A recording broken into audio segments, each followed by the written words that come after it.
Baik, Assalamualaikum warahmatullahi wabarakatuh. Perkenalkan, nama saya Dovir Saputra dengan NIM 20 410 50 20 10 5. Di sini saya akan membuat review tentang materi inflasi, kebijakan moneter, dan kebijakan fiskal guna memenuhi tugas UTS Ekonomi Makro Islam yang diampu oleh Bapak Dr. Abdul Wadud Nafis selaku dosen pengampu mata kuliah Ekonomi Makro Islam. Baik, langsung saja pengertian kebijakan moneter.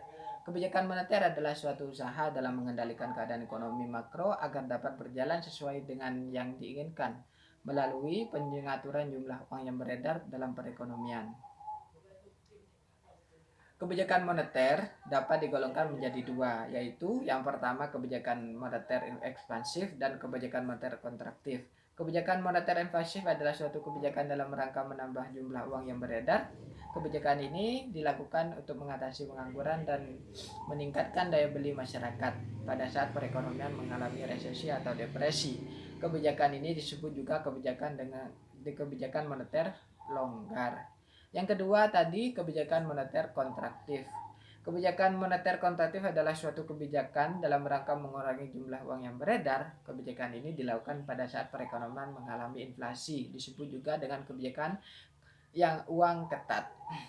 Selanjutnya, tujuan kebijakan moneter. Yang pertama, kesejahteraan ekonomi dengan kesempatan kerja penuh. Yang kedua, keadilan sosial dan distribusi pendapatan dan kekayaan. Yang ketiga, stabilitas nilai uang. Stabilitas nilai uang mempunyai pengaruh besar terhadap kehidupan perekonomian baik secara ideologi maupun secara praktek. Selanjutnya, prinsip-prinsip kebijakan moneter. Yang pertama, kekuasaan tertinggi adalah milik Allah dan Allah lah pemilik yang absolut. Yang kedua, manusia merupakan pemimpin di bumi tetapi bukan pemilik sebenarnya. Yang ketiga, semua yang dimiliki dan didapatkan oleh manusia adalah karena seizin Allah, dan karena itu saudara-saudara yang kurang beruntung memiliki hak atas kebahagiaan kekayaan yang dimiliki saudara-saudaranya yang lebih beruntung. Yang keempat, kekayaan tidak boleh ditumpuk terus, harus atau ditimbun. Yang kelima, kekayaan harus diputar. Yang keenam, menghilangkan jurang perbedaan antara individu yang beruntung dengan individu yang kurang beruntung. Yang ketujuh, menetapkan kewajiban yang sifatnya wajib dan sukarela bagi semua individu, termasuk bagi anggota masyarakat yang miskin. Selanjutnya, mekanisme kebijakan moneter. Yang pertama, target pertumbuhan permintaan dan penawaran. Yang kedua, saham publik terhadap deposito atas uang giral.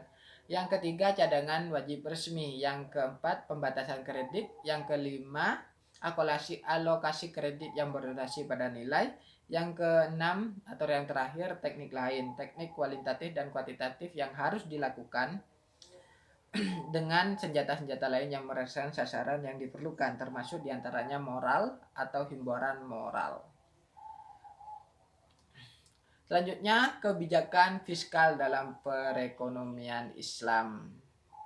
Baik, langsung saja pengertian kebijakan fiskal. Menurut Sadono Sukirno, kebijakan fiskal adalah langkah-langkah pemerintah untuk membuat perubahan-perubahan dalam sistem pajak dan pembelanjaan dengan dimaksud untuk mengatasi masalah-masalah ekonomi yang dihadapi. Secara sederhana, kebijakan fiskal adalah kebijakan yang dilakukan oleh pemerintah dengan cara meningkatkan atau mengurangi pendapatan dan belanja negara untuk mencapai tujuan yang diharapkan, seperti mengurangi jumlah pengangguran dan mencapai pertumbuhan ekonomi yang sudah ditargetkan. Tujuan dari kebijakan fiskal. Tujuan dari kebijakan fiskal dalam Islam adalah untuk menciptakan stabilitas ekonomi, tingkat pertumbuhan ekonomi yang tinggi, dan pemerataan pendapatan, ditambah dengan tujuan lain yang terkandung dalam aturan Islam, yaitu Islam menetapkan pada tempat yang tinggi akan terwujudnya persamaan dan demokrasi sesuai dengan akidah Islam. Selanjutnya, secara umum tujuan kebijakan fiskal adalah untuk pertumbuhan ekonomi, untuk pencegahan pengangguran, untuk stabilitas harga, mendorong laju investasi, dan mewujudkan keadilan sosial. Selanjutnya, jenis-jenis kebijakan fiskal dari segi implementasinya ada dua, yaitu kebijakan fiskal ekspansif dan kebijakan fiskal kontraktif. Kebijakan fiskal ekspansif adalah kebijakan yang diambil oleh pemerintah saat ekonomi melemah dengan menaikkan anggaran belanja serta menurunkan atau meniadakan pajak bagi sektor tertentu. Sedangkan kebijakan fiskal kontraktif adalah kebijakan menurunkan belanja pemerintah dan menaikkan pajak. Fungsi kebijakan satu ini adalah untuk mencegah inflasi dan mengurangi rasio Gini.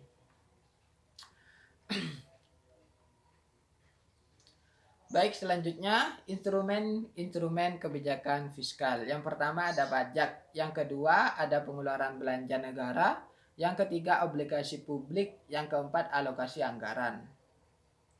Fungsi-fungsi kebijakan fiskal. Yang pertama fungsi otoritas, yang kedua fungsi perencanaan, yang ketiga fungsi pengawasan, yang keempat fungsi alokasi, yang kelima fungsi stabilisasi, dan yang keenam fungsi distribusi.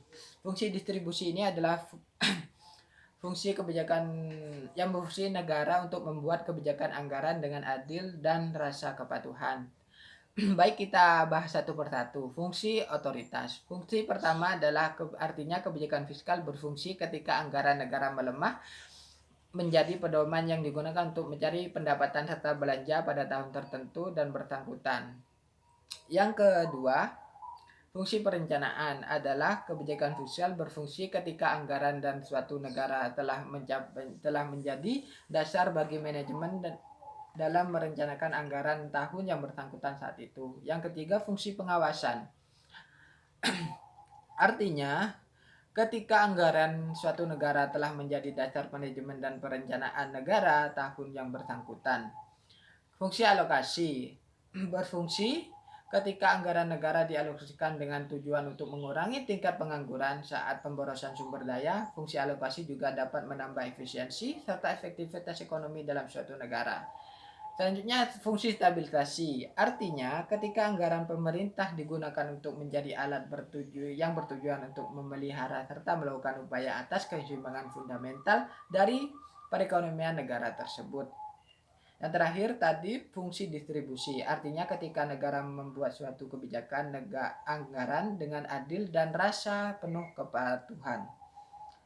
Selanjutnya tentang inflasi. Pengertian inflasi. Inflasi adalah suatu kondisi di mana negara memiliki sistem perekonomian pada periode tertentu mengalami penurunan nilai mata uang yang sangat drastis.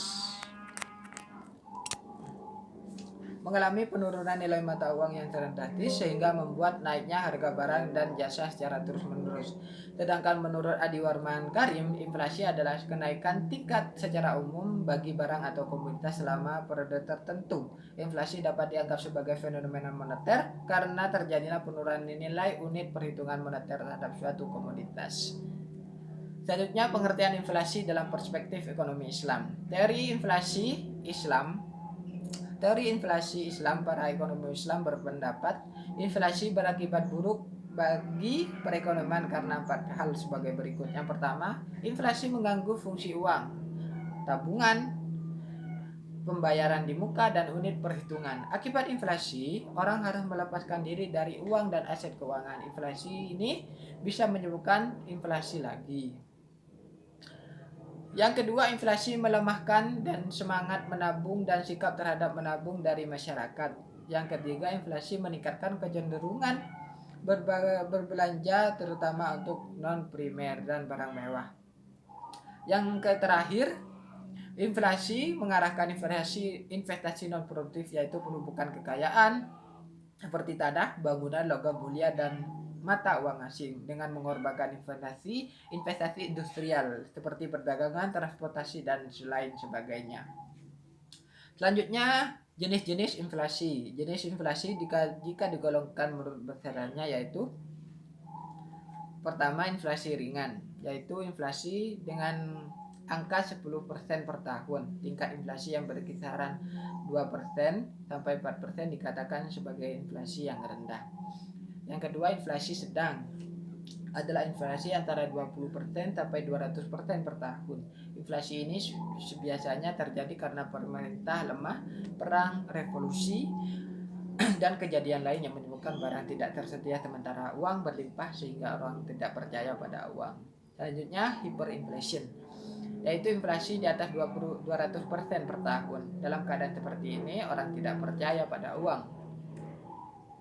Sedangkan menurut ekonomi Islam yang terkenal dengan karyanya yaitu Al-Maghrizi menggolongkan inflasi dalam dua golongan, yaitu yang pertama natural inflation adalah inflasi yang diakibatkan oleh sebab-sebab alamiah di mana orang tidak mempunyai kendali atas tersebut.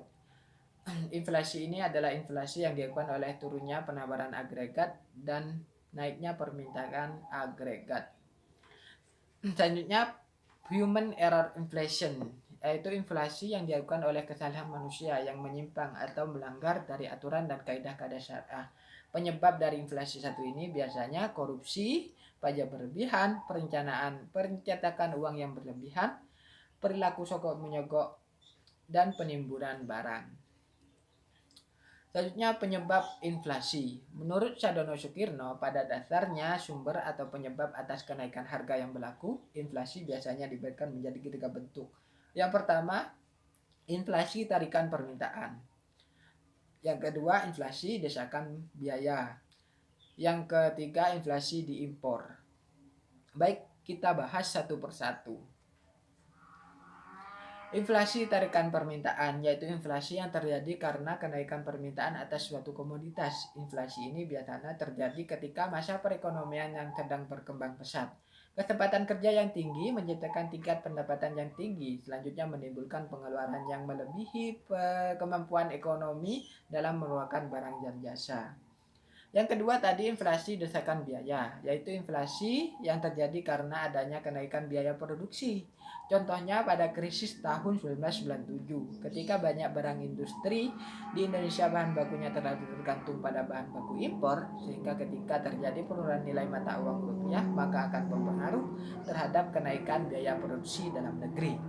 Yang ketiga, inflasi diimpor, yaitu inflasi yang disebabkan oleh terjadinya inflasi di luar negeri. Inflasi ini terjadi apabila barang-barang yang diimpor mengalami kenaikan. Barang memiliki peranan yang penting dalam kegiatan pengeluaran dan perusahaan-perusahaan dalam negeri. Contohnya kenaikan barang bahan baku bagi industri dalam negeri yang diimpor dari luar negeri. Sehingga apabila barang bahan baku tersebut naik, maka kenaikan harga dapat menyebabkan kenaikan harga pula di dalam negeri. Selanjutnya indikator inflasi. Indikator inflasi ada 3. Yang pertama indeks harga konsumen, indeks harga perdagangan besar, dan indeks harga implisit. Baik, mari kita bahas satu persatu. Yang pertama tadi indeks harga konsumen. Indeks harga konsumen adalah indeks harga yang menunjukkan tingkat harga barang dan jasa yang harus dibeli konsumen dalam periode tertentu. Angka IHK diperoleh dengan menghitung harga-harga barang dan jasa terutama yang dikonsumsi masyarakat dalam satu periode tertentu. Masing-masing barang dan jasa tersebut memiliki bobot berdasarkan keutamaannya. Yang kedua, indeks harga perdagangan besar. Indeks harga perdagangan besar menunjukkan tingkat harga yang diterima produsen pada berbagai tingkat produksi. Yang terakhir, indeks harga implisit. Perhitungan IHK dan IHPB hanya meliputi beberapa puluh atau mungkin ratus barang dan jasa dan di beberapa puluh kota saja. Padahal kenyataannya jenis barang dan jasa yang diproduksi atau dikonsumsi dalam sebuah perekonomian dapat mencapai ribuan, puluhan ribuan, bahkan kemungkinan ratusan ribuan. Kegiatan ekonomi terjadi tidak hanya di beberapa kota saja, melainkan seluruh pelosok wilayah. Selanjutnya penanggulangan inflasi dalam ekonomi Islam. Dalam penanggulangan inflasi pada umumnya menggunakan dua instrumen. Yang pertama yaitu kebijakan fiskal dan kebijakan moneter seperti yang kita bahas pada awal materi tadi. Kedua kebijakan tersebut digunakan baik dalam ekonomi konvensional maupun ekonomi Islam. Akan tetapi ada perbedaan antara keduanya. Dihilangkannya instrumen bunga dan ekspansi moneter melalui percetakan uang baru atau defisit anggaran. Menurut Hussein Shahatah 2012 dalam bukunya, beberapa solusi untuk mengatasi inflasi. Yang pertama yaitu reformasi terhadap sistem moneter dengan menghubungkan antara lainnya kuantitas uang dan kuantitas produksi.